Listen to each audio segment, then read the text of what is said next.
تو مجھے یہ بتائیے کہ کون کون سی خوراک جو ہے وہ اسکن پر اثر کرتی ہے، کیونکہ اکثر ہم کہتے ہیں کہ جو ہم کھاتے ہیں وہ ہمیں لگتا ہے، ہماری باڈی اس کا جواب دیتی ہے، تو آپ بتاؤ.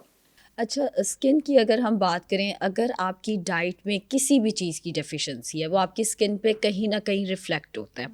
آپ جتنے مرضی فیشیلس کرا لیں، آپ جتنے مرضی اسکن کے ٹریٹمنٹس کرا لیں، اگر آپ کو آئرن کی کمی ہے آپ کا رنگ پیلا ہی رہنا ہے.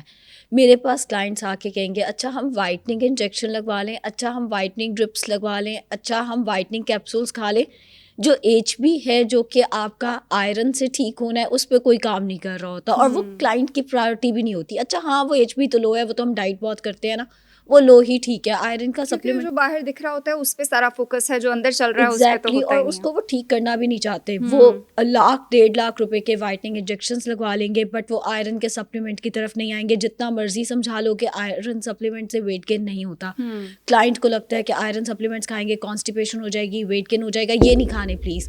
آئرن رچ ڈائٹ کھائیں گے، چلیں ٹھیک ہے آہستہ آہستہ وہ بھی ایڈ کریں گے. بتائیں نا وائٹنگ انجیکشنس کا اس کے کوئی سائڈ افیکٹ تو نہیں ہے؟ بتائیں نا وائٹنگ، جب تک آپ کی ڈائٹ اچھی نہیں ہے آپ جتنے مرضی وائٹنگ کیپسولس یہ وائٹنگ جو ڈرپس لے اب لیں. کیونکہ